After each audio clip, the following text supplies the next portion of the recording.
Hey, this is Dave Dubeau. Would you like to access private capital so that you can buy more properties and scale your real estate business? Then check out my brand new podcast. It's called the How to Raise Capital 101 Show. Now, the first 9 episodes are a mini course on how to raise 6 figures in a matter of weeks and 7 figures in a matter of months, even if you're starting from scratch.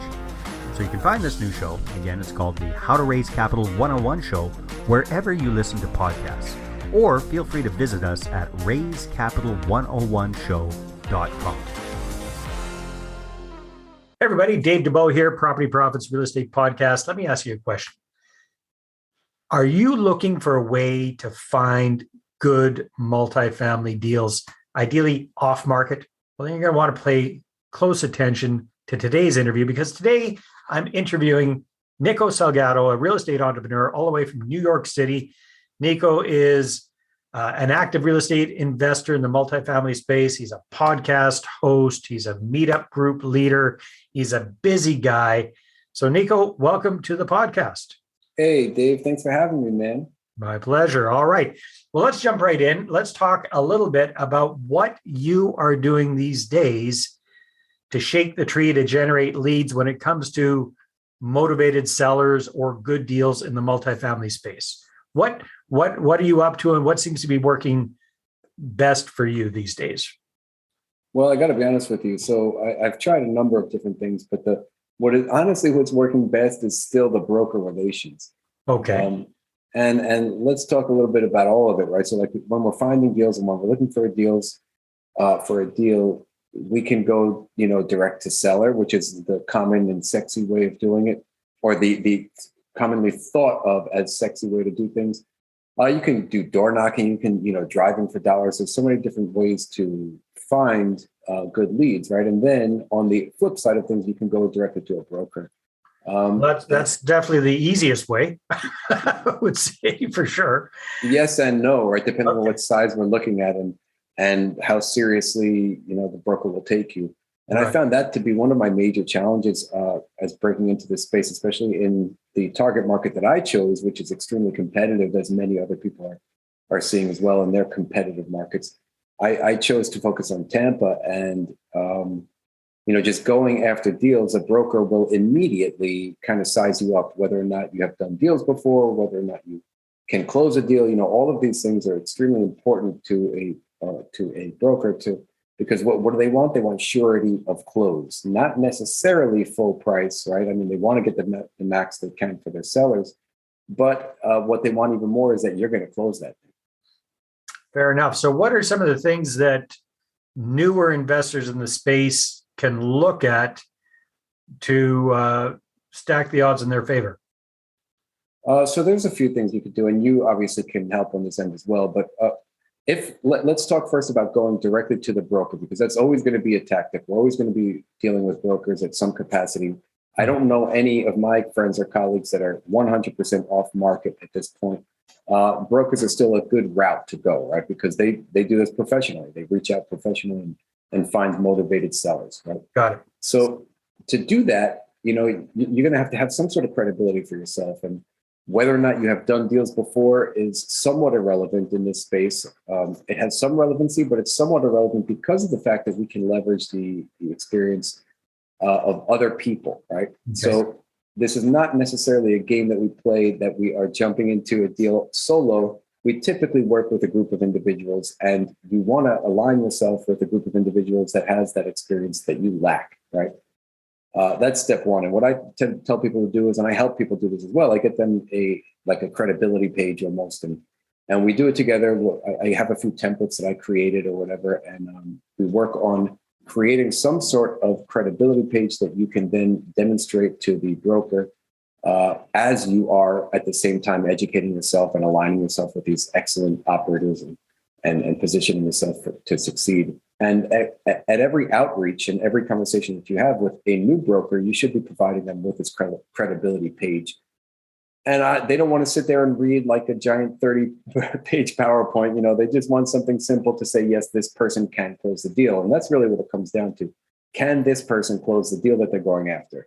Now, so how do you show them that, yes, you can close the deal if you if you've only done one or two deals in the past and perhaps they're a lot smaller, maybe, a lot of people are going from single family homes, looking into multifamily properties, or they haven't done commercial type deals, commercial residential in the past. How do you show that kind of credibility if you haven't done it before? Yeah, so that credibility has to come from your partners. And me personally, I leveraged friends, colleagues, mentors, and they are on my credibility page. And when I'm speaking with a broker and they look at these other people, I show exactly what they've closed and when, and how many units they have under their belt, and how long they've been operating for.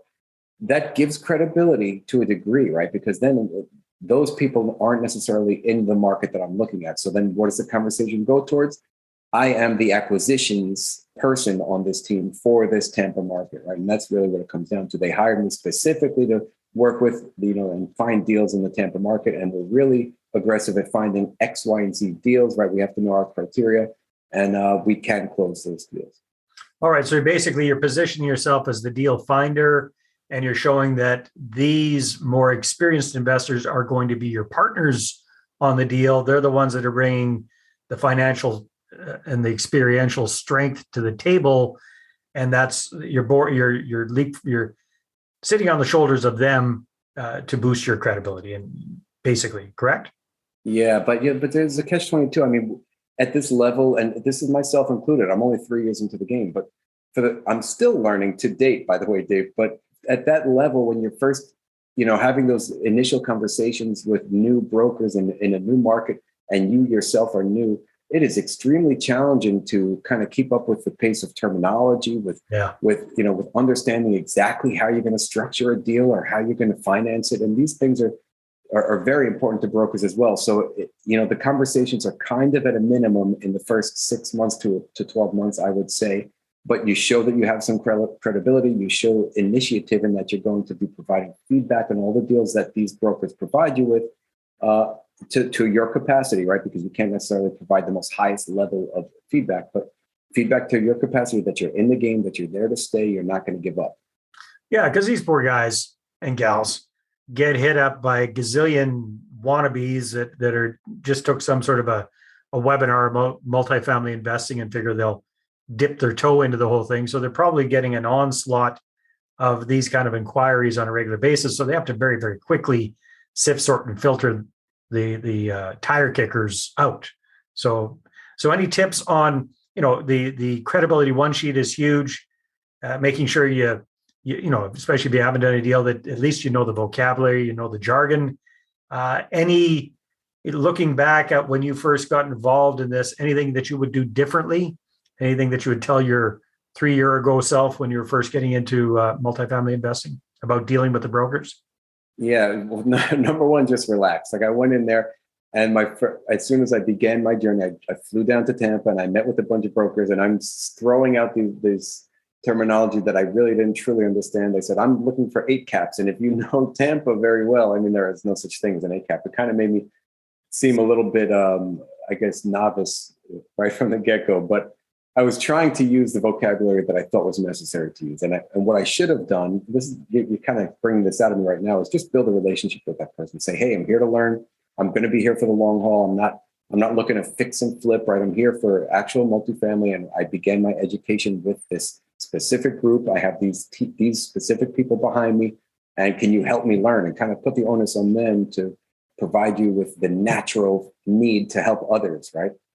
Now, are they keen on doing that typically? Is because, again, I'm sure a lot of them are getting hit up on a regular basis. However, they're probably not getting invited out to lunch by people that actually take the time to go into the market, meet them in person, that sort of thing. So is that kind of what you did when you did that trip to Tampa? Did you wine and dine these folks a little bit to get to know them and start the relationship, or what are your suggestions there?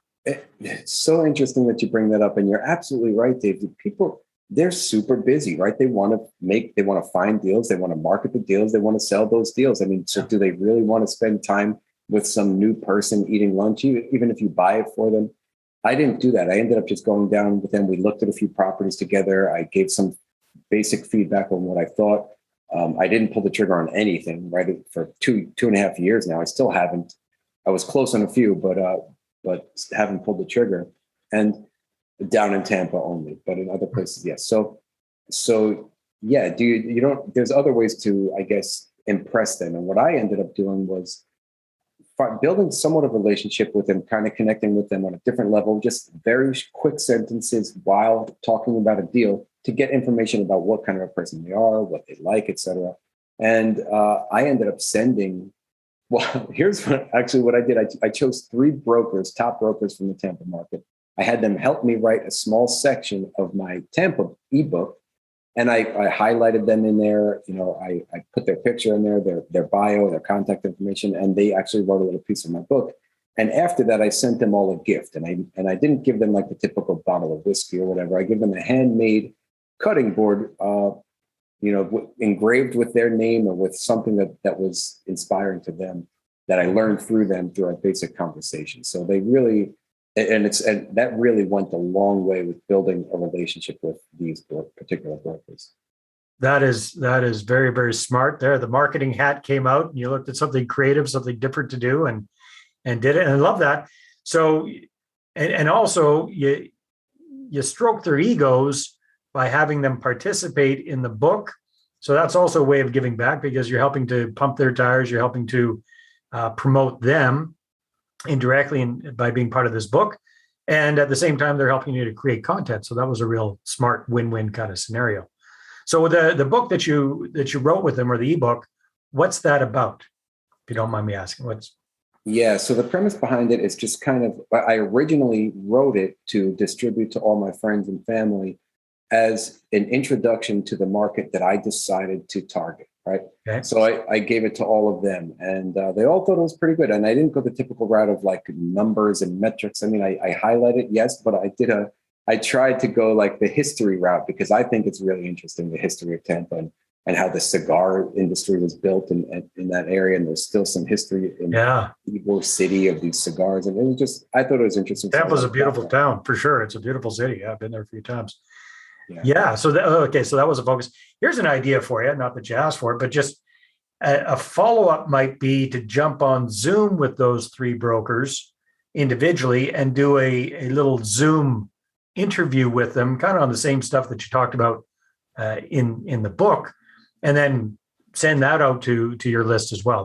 That might be kind of fun to do as well. Oh, Dave, that is a phenomenal idea. Thank you. I had one of the brokers on my podcast. I had planned to do the other 2 as well. However, I really like that idea. It could be like a 5 to 10 minute video clip of them explaining the market and what's going on today in today's market, and boom, email blast to everybody on my list. There you go. I love it. I love it. I love brainstorming with other marketers. It's so much fun. Yeah, no, that's fantastic. And then I love the really personalized gift that you gave them. That, I mean, first of all, a gift in general is a great idea, and that's going to make you stand out, because they probably aren't getting that many in the first place. And then the second thing is going that extra mile to just really, really personalize that. So every time they take a look at that cutting board, you're the guy that they're going to think of. So that was very, very smart. So I love that. That's a fascinating idea. Hold that thought for a second. Hi there, this is Dave Dubeau, and real estate investors hire me to raise capital the right way. Why? Because most of them are stuck with too small of a portfolio, and they don't know how to attract investors and raise money for their deals. So I help them to connect, capture, and close their ideal money partners. Bottom line, when you've got a deal, you're going to have the capital to do it. So go ahead and book a no-cost capital clarity session with me at bookachatwithdave.com. Again, that's bookachatwithdave.com.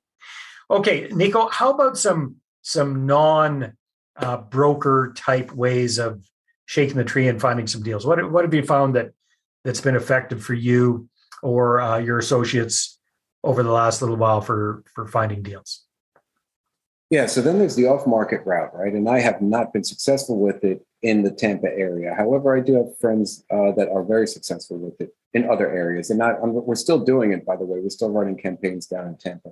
However, I am not running them myself. I'm just overseeing a couple of guys that I handpicked Yeah. to run it for me. So what we do is we pull lists, right? We pull lists based on certain criteria for mom and pop owners and things that we look for. We have certain parameters that we set when we pull these lists. And there's a number of ways to pull lists. I don't know how sophisticated or advanced your listeners are, but obviously, you can go to certain places like CoStar or there. You know what? Here's the easiest way. I went on Fiverr and I found a guy who pulls lists. Nice. And like scrubs them and does all the work for you and puts them in a beautiful Excel spreadsheet for you. I did that, and I did it a number of times with different types of lists. So then I have different spreadsheets of different types of lists targeting different types of owners. And the most recent one I got was a variable loan. People who had a variable loan in place and potentially could be looking to sell at this time or needing to sell if they're coming out of a bridge product. And you and I know the interest rates are rising and maybe they can't get out. So that's basically my thought process there. So what we do then is we do a three-pronged approach. One is text campaigns, cold call campaigns, and mailings. So the texting campaigns are the first touch point essentially, and those are the cheapest and most easy to receive a response from, right? But everybody looks at their phone unless you have the wrong number, and then you quickly filter that out. Mm-hmm. So we do texting and keep very, very good notes on who's responding to what, and then what kind of a lead they are. We give them different color coordinated highlights. Like if it's red, it's like don't call or whatever. If it's green, it's like call back essentially. But we have a different code for the type of seller that we find. I imagine with text message, you probably get quite a few reds. You get a lot of reds and a lot of profanity. Got to have a thick skin for that kind of stuff. That's for sure. Yes. So that's why I don't handle it. And same thing with I'm a sensitive guy, Dave. That's so my bad. I can't handle that kind of crap either. I can't, but I have this Russian guy doing it for me. He's amazing. And he's like, I don't mind. He tells me he doesn't mind at all when people, the next step is the phone calls, and he's calling all day. He's got like all these different dialers, and he's doing it for not only his single family business, which he does on his own, but also for this multifamily. And he's doing it all day. He tells me some crazy things that people say to him, and I would personally be affected all day and not be able to get back on the phone. Well, here's probably why it does. I mean, you've got a background in teaching language. If it's not your first language, it doesn't sting as bad. Mm-hmm. That's right. I like it. Like if you, when I was living in Latin America and I'd hear people using profanity in Spanish, I understood what it meant, but it had absolutely zero emotional impact on me because I didn't grow up really understanding the gut punch of the terminology.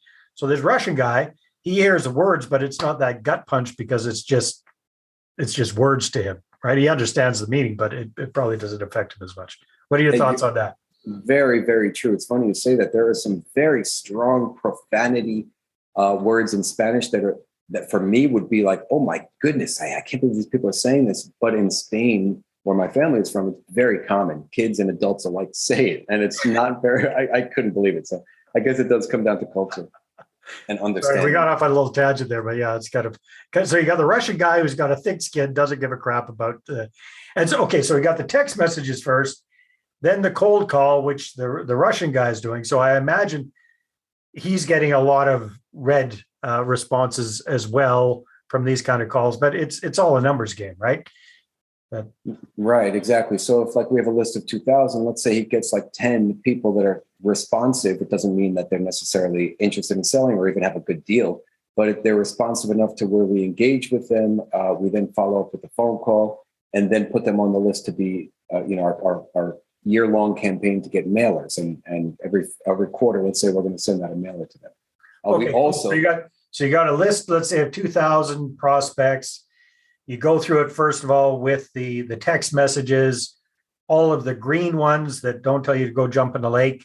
Then your Russian cold call guy is going to follow up with them on the phone, right? And if they don't tell him to jump in the lake, then you've whittled it down to whatever that is, and you're going to keep in touch with those folks, add them to your mailing list, and go that route. Is that pretty much how it works? Exactly. And I neglected to mention that we have them opt into emails, so they can't You can't just email somebody. So we have to have them opt into an email. And it's rare that we get that, but if we get that, it's very important. Here's a quick example. On Friday, today's Saturday when you and I are talking. On Friday, we had a seller respond, right, to a text message saying, I'm interested or whatever it was. So my partner, Vlad, the Russian guy, called him and they just had a conversation. And we're trying to gear our conversations at this point, not to a price yet, because sellers are extremely aggressive on that pricing and not necessarily knowledgeable, right? So my boots on the ground partner in Tampa is ready to go meet this person for coffee to talk investor to investor, just to discuss maybe we could be of assistance to each other. And the seller, this is just a conversation that we get excited about. The seller's like, no, I want to sell, right? So we're like, all right, great. We try to have them throw out a number first, and he did. He says $10 million, which if for a 28 unit building, it comes up to like 355 or something a door, which is essentially double what a C-class building, worth per unit. Is worth. So those are just where the conversations go. However, that doesn't mean he's a no, right? So now we kind of got to maintain a relationship with this person, milk it. And hopefully our next step now is to get our partner, boots on the ground guy, just to meet up with him. Yeah. They don't take a look at the place. Yeah. They don't even have to do a deal. They can even just talk deals in general. He might know this. It's somebody else who has a deal. Yeah. And that's really building relationships is key in this industry. And it could take years, and that's okay. We're here for the long haul.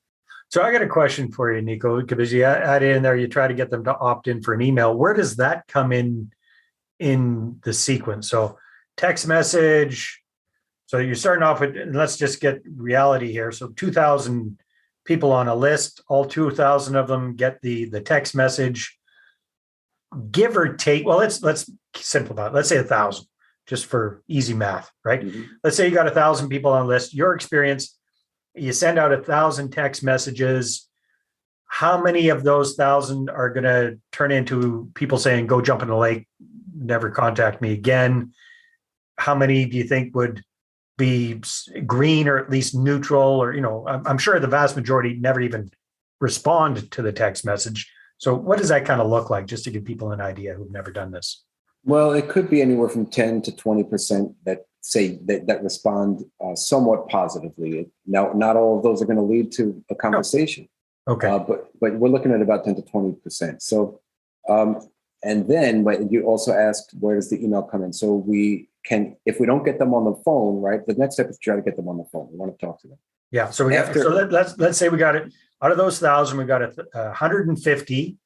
So between 10 and 20%. So let's say 150 that have some sort of a not negative response or not ignoring you kind of a response. Vlad's going to jump on the call, try and call him because you got the phone number, obviously. Out of those 150, give or take, how many do you think Vlad's actually able to get through to connect with, give or take? Oh, well, so out of 150, let's say 25. Wow. Yeah. Very, very low, right? So most people are just ignore it's an unknown number. They're just ignoring it, letting it go to voicemail, correct? Correct. However, now this might be something to take into consideration. This is strictly multifamily, 8+ units. It could be, he's saying it's a little different in the single family space, but I'm unknowledgeable on that. No, but let's focus on the multifamily. So that might be so about 25. And then the other 125 that he's not able to get through, you're going to be trying to get email addresses from these folks or get them to opt into something by email. How do you do that? Correct. So there's two ways. So we will send them a link, say, hey, can you opt in for our email list? But you really want to talk to them first, right? So before they opt in, because the likelihood of them opting in without really knowing you is low. So, but we have a link, a direct link that they can just click on, and that'll opt them into our mailing list. The other way, you've actually got their email addresses already, right? We do. Yeah. So you're sending them an email saying, please click here to confirm that you don't mind us emailing you more. Well, no, I send them, we send it through a text as a link. So they can click on the link in the text. Got it. And that confirms their email address, or they have to put their email address in once they click on the link. Right. And the other option is to send them to a website, which is like a landing page. And we've tried a number of different types of landing pages with like kind of like a clickbait kind of thing. Not a clickbait, like a ClickFunnels kind of thing where they go to a landing page, they fill out X information, but we haven't had much success with that. That'd be tough. Yeah. You might just thinking, but again, I'm not sure what the legalities are here. If you had the conversation with them and you've had some sort of connection, you double check this, but you might be able to actually email. Do you have their email addresses already? We do. Yeah. Yeah. You might be able to actually email them and they just click on a link to approve communication. So they don't actually have to opt in. They just click on the link and it whitelists them. Does that make sense? Mm-hmm. Excellent. Yes, I'll look into that for sure. Might be easier because you got a connection. You've been talking with them. You just remind them, like Vlad could literally individually email them onesies and just say, hey, it was great talking to you. Please click here so we can keep in touch via email and, hopefully do business sometime or something like that, right? Absolutely. I mean, the concern would be legalities, which you might actually be right on. And then the other concern would be like the deliverability rate could go down, but we're not mass emailing, right? So right. You're absolutely right, Dave. I like it. Yeah, man. Awesome. Okay, very cool. All right. So the 150 that haven't told you to jump in the lake, they've been somewhat responsive. Vlad's talked to 25 of them. Are you just focusing on the emails from those 25 or the whole 150 you're trying to get some emails from there? Well, ideally we would get emails through to a whole 150, but if they're not responding via the phone, then it's that's pretty tough. Yeah. So we'll put a reminder to follow up with them in X amount of time.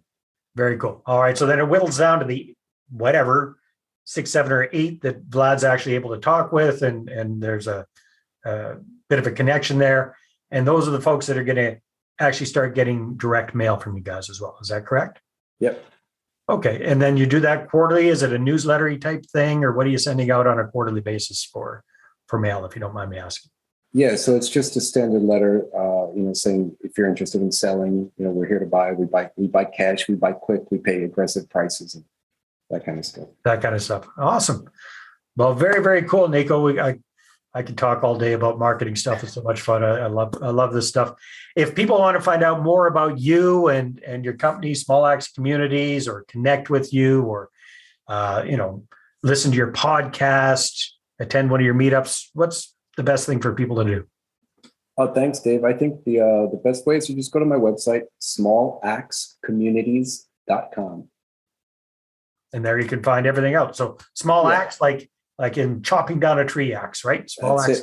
A-X-E. Yeah, I've seen the spelling two different ways, A-X and A-X-E, but I use A-X-E.